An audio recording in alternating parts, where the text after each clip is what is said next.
nama aku Ika Juliana, aku adalah founder dan CEO dari Greenie. Background aku adalah material researcher. Jadi dulu aku bekerja di salah satu lembaga riset pemerintah yang meriset tentang limbah-limbah pertanian untuk dijadikan sebuah solusi produk gitu kan. Hal itu yang kemudian membawa aku membangun sebuah bisnis namanya Greenie. Nah, kenapa sih aku kemudian resign dari pekerjaanku sebelumnya menjadi material researcher, padahal itu adalah cita-cita aku untuk menjadi seorang peneliti. Jadi karena menjadi peneliti di sebuah lembaga pemerintahan itu kreativitas aku tuh merasa terbatas gitu. Jadi bagaimana aku menciptakan sebuah produk dari limbah pertanian itu terbatas hanya sampai di sebuah di atas kertas, jadi sebuah paper gitu, sebuah publikasi ilmiah lah bisa dikatakan. Kemudian pada saat membangun Greenie, itulah yang kemudian membangun kreativitas aku menciptakan sebuah produk dari limbah pertanian. Produknya ada banyak, bisa dijadikan produk untuk industri home furnishing, kemudian untuk produk-produk pallet shipping dan lain sebagainya.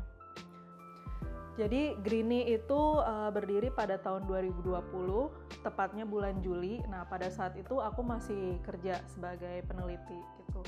Nah, sambil aku bekerja, aku mempersiapkan hal-hal seperti legalitas dari perusahaan, kemudian market research, dan juga timnya gitu. Karena ternyata untuk mendaur ulang limbah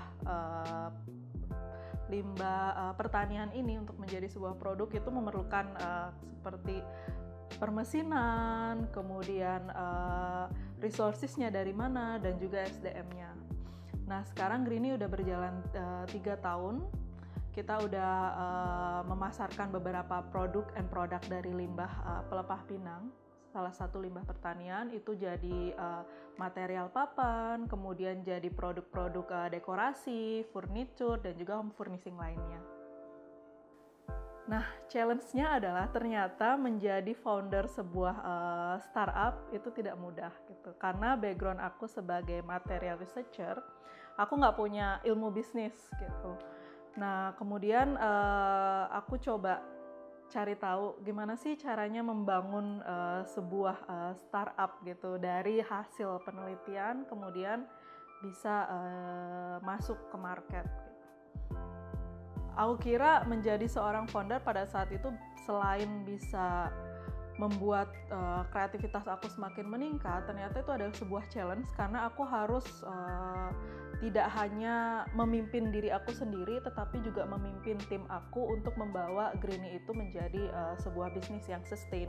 Tidak hanya bahan bakunya yang sustainable, tetapi juga bisnisnya juga harus sustain gitu. Nah, aku belajar banyak dari tim aku dan juga beberapa ekosistem enabler. Gimana sih caranya supaya bisnis ini sustain gitu, supaya aku juga lebih strong gitu jadi seorang founder. Memang jadi seorang founder itu susah, tapi kalau misalnya kita nggak mencobanya, kita nggak akan tahu apa sih yang harus kita perbaiki gitu. Kelebihan apa yang ada di diri kita dan kekurangan apa yang ada di diri kita gitu. Nah, setiap manusia kan sebenarnya bisa menjadi pemimpin untuk dirinya sendiri. Hanya saja kita perlu mengasah keterampilan kita untuk memimpin orang lain atau memimpin sebuah bisnis. Oke, thank you. Aku Ika Juliana, founder dan CEO dari Greenie.